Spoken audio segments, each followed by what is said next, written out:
May is Mental Health Awareness Month, and you are invited to our second annual Mankind Summit, May 17th through the 19th, 2023. The purpose of this 3-day virtual event is to elevate our mental awareness now and bring an end to the stigma surrounding mental health. And in today's episode, we're spending time with the first man who said yes to supporting the Mankind Summit. Stay tuned. It's time to be kind with Marley Q. Because the time to be kind to ourselves, each other, and the world is now.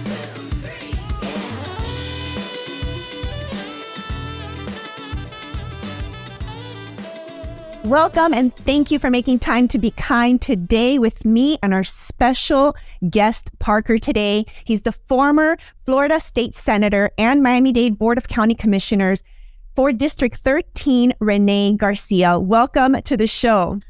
Thank you, Marley Q. It's always great to see you and be here with you. Oh my goodness, thank you. So before we dive in, Senator, can you tell our Parkers listening, in case you're new to Time to Be Kind with Marley Q in our world, what's a Parker? Do you remember what a Parker is? Oh, a Parker is a person performing acts of random kindness. You got it. I was putting you on the spot. I put all of my guests on the spot to remind you and our Parkers listening, really the purpose of this podcast is to inspire and influence and unite more Parkers in this world, people that perform acts of random kindness, just like you and me, whether your title is senator or commissioner or mom or teacher or lawyer or banker or retiree or student, whoever you are listening. If you are a person that performs acts of random kindness, you are part of our movement and our mission to create a kinder world. And I'm so happy to be joined here today with Senator Rene Garcia because he was the first person to say yes to this vision and this mission to work together and collaborate with our local government to spark some more mental awareness now. And that's an acronym. I'm dropping another acronym for you.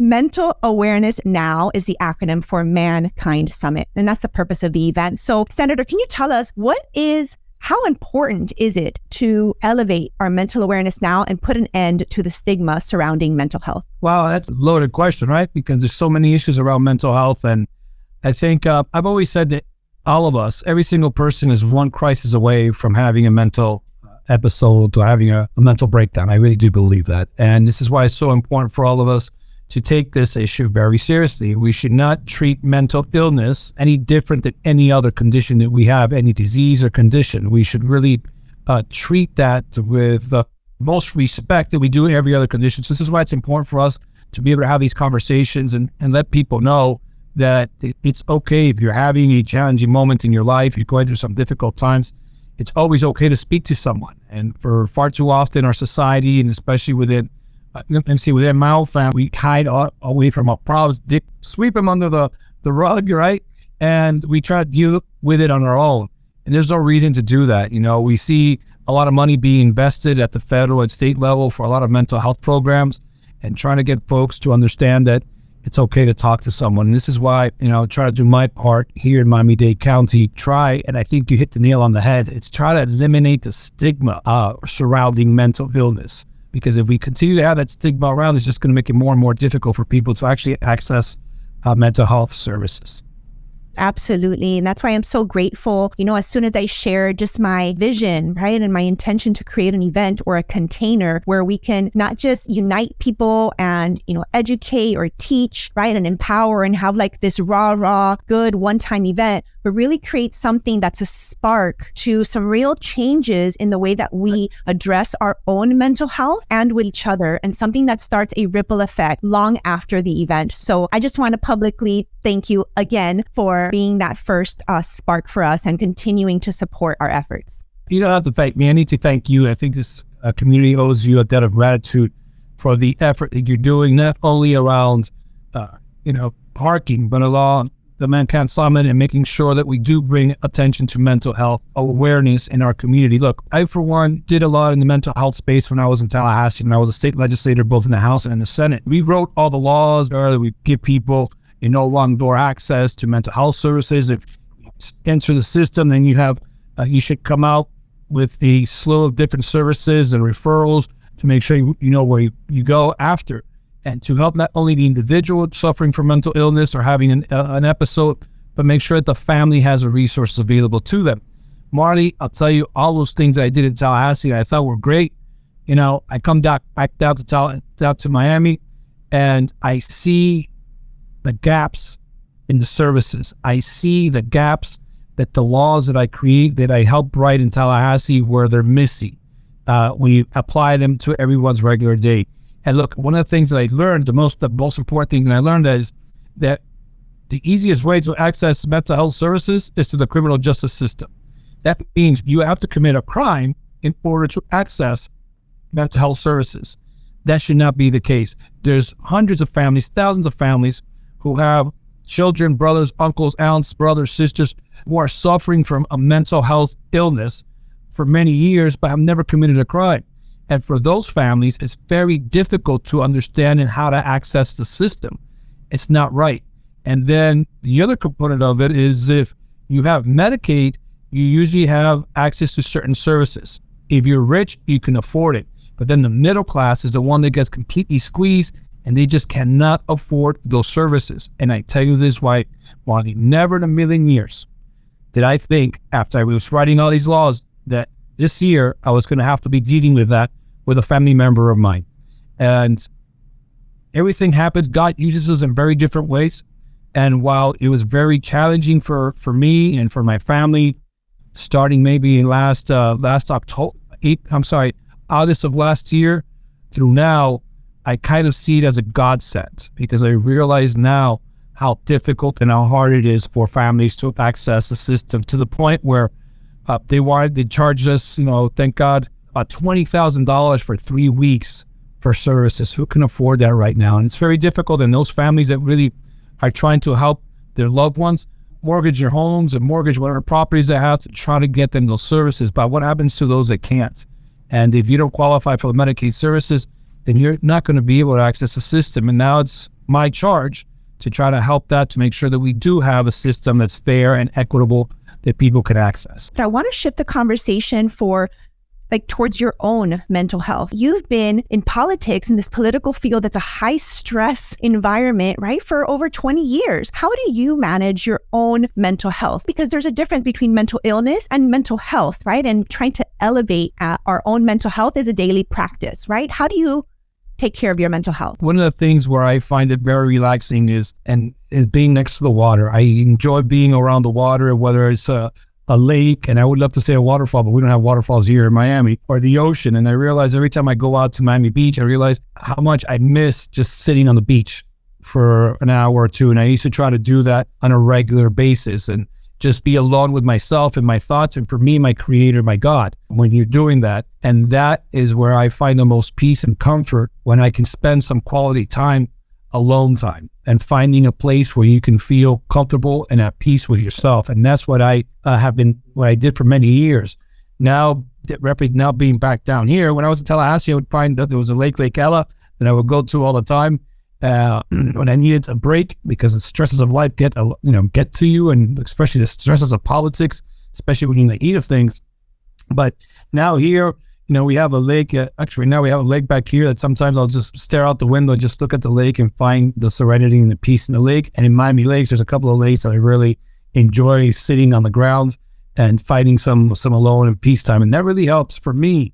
That is what helps me. That's just how I find the comfort in my mental wellness, to ensure that, because at the end of the day, we all have the stresses of life. I don't care how young or how old you are. And apparently, you realize that the older you get, the more complicated things get. And you can't yearn for I wish I was back in my 20s or 30s, maybe 40s. I'm getting close to my 50s. We can't yearn for, we can't live in the past. We have to understand these are the circumstances that I have today and learn to deal with them. And I think when you have that alone time is when you can figure out what you need to do and focus on your time and your own mental wellness. I would imagine that in politics, you said, when you're in the heat of it, sometimes it's hard to remember, hey, to respond instead of reacting, right? I could imagine that that's difficult. So when we're talking about kindness, how has having this standard and value of kindness that I know you have, and how has that helped you in your career? In this game, everyone says you have to fight fire with fire. Some folks have never understood my style of legislating or politics or negotiating. because it's everything in negotiating. It's a compromise back and forth. But I have found for me what has worked is through honesty, compassion, and empathy. And when you put all that together, that's where kindness comes from. And understand when you're negotiating with someone or you're having a debate with someone, what I try to do is put my feet in their shoes. Try to put myself in their own shoes, right? To figure out where is it that they're coming from. And if they're being aggressive and if they're being mean-spirited, trying to figure out where is it that they're coming from, why are they acting the way they are acting with me, and then if I can figure that out, then I can try to nip it at the bud right there and then explain to them, listen, that's not who I am, this is what I'm trying to do. And where I have been successful in, at least through the eyes of others, in Tallahassee when I was in legislature, I was always pretty upfront with people. This is who I am, this is what I'm working on, this is where I'm trying to go. While other people's, politics, that's not always the case. And I think some folks at the beginning didn't understand me, but I'll tell you this, one of the best moments of my political life in Tallahassee was the moment that I left the Senate. And, people come up and applaud you and they say great things about you. But the one thing that I took back from that was that everyone said, a lot of people were saying, Rene, you're always an honest guy. We didn't have to worry about when you got up and testified. We didn't have to worry when you got up on the Senate floor, both the Republicans and the Democrats. We knew where you were coming from. So to me, that meant a lot. And I think that's why every day, every night, I can put my head on the pillow and sleep comfortable because I know that I'm trying to do the right thing for the right reasons and not trying to go after anyone. Yes, that'll make for a nice, healthy career, no matter what industry you're in, I think, right? Being able to have a standard of kindness towards how we interact with each other. And I know that in today's, political climate, it's so, and like cancel culture, it's so easy to forget that, right? Or just to not have that in place, even on social media, right? Like we're living in a place where it's just, you disagree with someone and all of a sudden you're canceled or you're banned or you're blocked. And that's just not the way that progress is made, right? Yeah, that's the one. Look at, and with social media at the beginning, I said at the beginning, I've been on social media for quite some time when I was in the house, but the last couple of years, you start following a little bit more and more and more. And there was a time that I would get so frustrated with some of the negative comments in social media, like, and I would want to respond, and I realized, wait a minute, that's a whole different world out there. Whoever's saying these negative things about me, they have no idea who I am. Especially in particular, coming down to Miami-Dade County local politics. Local politics, it's where the rubber meets the road. When you're in Tallahassee, you're able to escape. When you're in Washington, D.C., you're able to have a step away, removed from the public. But when you're down here at the local level, it's a contact sport constantly. And I'll tell you a perfect example. The other day, I put a tweet about the importance of protecting the Everglades. And I'm out there in front of a crane that they're doing a project to help the Everglades, right? And someone tweeted, "Oh, you guys are you're into development." I said, developments? You have no idea. You obviously did not read the tweet that I put out of protecting the environment and an event to protect the environment, but yet you want to criticize me and say that this is all about development. And it's quite the opposite. So at that point, I thought, I'm going to respond. How dare they? Why respond? You can't argue against stupid. You really can't. And this is what happens in the social media world. People are going to say whatever. They hide behind their tweets. They hide behind their posts. And the truth of the matter is, that's just the universe out there that doesn't affect me anymore. Does not touch me, doesn't affect me anymore. What affects me is the interpersonal relationships that I have with individuals. Those people that know me on a one-to-one basis, they know who I am, where I stand, and what I stand for. All those other folks, I would encourage people to take the time to get to know everyone, or get the time to know me, and you know who I am and what I'm all about. So it's not even about a party or not. Where you live, ethnicity, doesn't matter. We all have something to contribute, something to offer. I think it's important for us, before you start to criticize, take the time to know who that person is and where they're coming from. Absolutely. That's why we're making time to be kind with Marley Q right here, right? Sometimes, really, because sometimes we have, and I think it happened last year at our Mankind Summit as well. I remember hearing feedback from the audience when you spoke, how grateful they were to be able to hear from a, quote, career politician, right? In a refreshing way, right? Because sometimes in, again, the state of the world that we're living in, sometimes you hear that someone's a politician and immediately you have judgment about that. Immediately you have a wall that comes up. Immediately you're either dismissing it or you put them in the left or the right or not anywhere, instead of really making the time to listen, ask some questions, meaningfully connect, see if there's an alignment and how you can collaborate. I mean, in a nutshell, that's how you and I, are working together. Actually, to bring it back to the story that did bring us together, it was an act of kindness, right? How did we meet? Do you remember? How we met? I think it was through Katie Black. Yes, a fellow Parker. Yes. Fellow Parker. Katie, I love Katie. Shout out to Katie, CEO of Voices for Children. Shout out. And good. And thank her for her kindness, right? Because she was meeting with you and in whatever you were talking about, she's like, hey, you need to connect with Marley Q. She's about kindness. You all are aligned. That one spark of kindness, that one introduction led to us doing a Facebook Live to celebrate random acts of kindness last year, one this year again, and we're collaborating on an event that is aligned with both of our agendas, so to speak, right? Which is, let's elevate our mental health. Let's set each other up to thrive as one humankind, as one mankind, and really share with each other a space. At the Mankind Summit, it's a 3-day space, a container to join us, leaders, your teams, to come on in and receive, right? It's not just learning about mental health and ways to actually elevate your mental health on a daily basis, but you have the opportunity to meaningfully connect with other people. And we have lost so much connection. We have lost so much real kindness, I believe,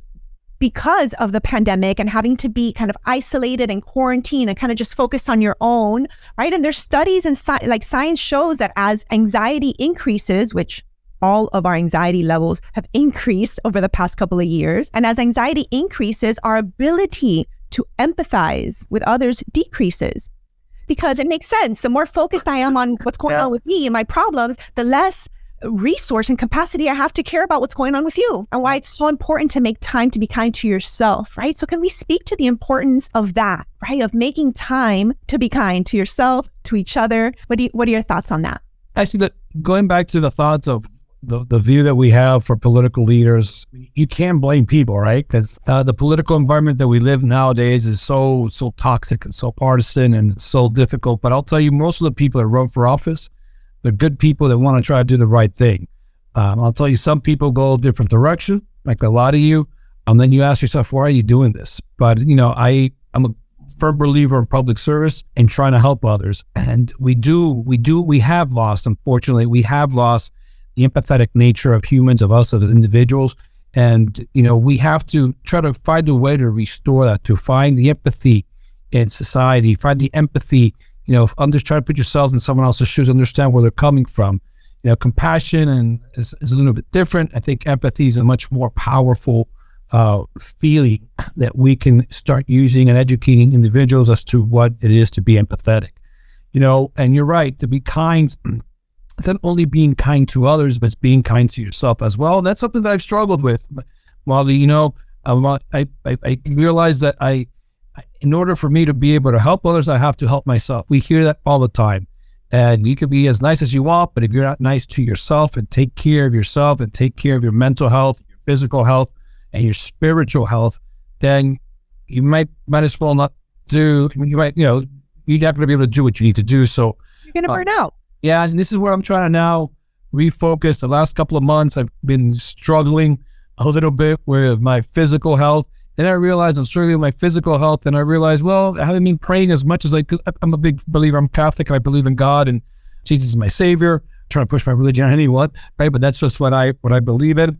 And even the last couple of months, I realized that because I haven't been paying attention to myself, both on my spiritual, mental, and physical health, everything's been a little chaotic, and I need to start bringing that back, and start praying again at night, start walking again in the morning, start working out, and start reading again. I stopped reading in the evenings or in the mornings or the afternoons.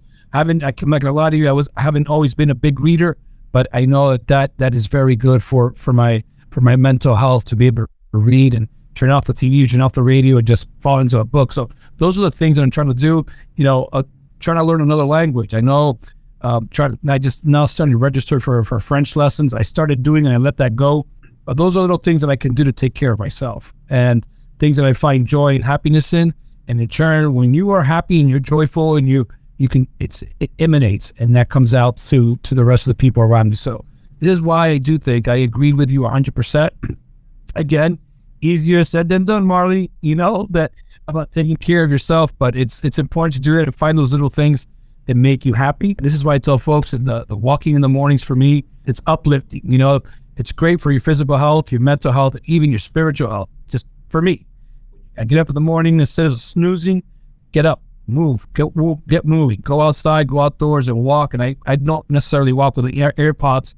I know everyone does that. I like to hear the birds chirping or the cars on the road, and I'm able to be with my thoughts, and that helps me throughout my day. And again, I've backed away from that the last month and a half, of that to 2 months, but I'm going to start that up, God willing, tomorrow Sunday, and just go forward on and try to keep that as part of my consistent part of my life. So I love that you shared that. Thank you for the honesty and the authenticity and the vulnerability. Thank you. These are all things that we highlight and amplify at our Mankind Summit, by the way, having that be normalized and appreciated and hold the space for people to be honest, that it is hard to especially be a servant leader or a mom of two or an entrepreneur or a business owner or a full-time working professional or a teacher. Whatever it is that you are doing, it's hard to balance, right? Everyone's trying to seek this like work-life balance. And really, I'm here to tell you, friends, the only thing that you can balance is your brain, right? You can balance your nervous system and to help elevate your mental health and stress less so that you can come and confront all the things that you have to do and get through them in the best way possible with the best energy, because we are always going to, fall off the track of our like self-care, right? But how are you treating yourself when you fall off the track? Are you treating yourself with kindness? Being like, hey, listen, cut you some slack. I've been traveling. I've been this and been that. Like I haven't done my weeks, my daily walks. I haven't been, reading the Bible as much as I'd like. I haven't been doing this or that. But instead of beating ourselves up with that, just kind of having mindful awareness, right? Of like, Well, that's a good word. Mindful awareness is the way to do it. You're absolutely right. Because I always try to beat myself up. Like, Rene, what are you doing? You're being a hypocrite to your cause about healthy living. You're being a hypocrite to your cause about hope and helping others. But the reality is that you're right. It's mindful awareness. And I realize it, and it's incumbent upon me to try to get back on track, correct? So, and I'm going to do it. That's it. We are responsible for our own mental health. I say this over and over. I am responsible. And all that means, even when I fall off the track or I didn't, like this week, I went to the gym, 4 times a week instead of 5 times a week, right? Which, by the way, I'm bragging because at the last Mankind Summit, I said that was one of my goals, right? Is to get back into the gym and get strong. And I am celebrating 11 weeks of consistency at the gym. Yeah. And thank you. That's the way to do it. That's awesome. Good for you. Right?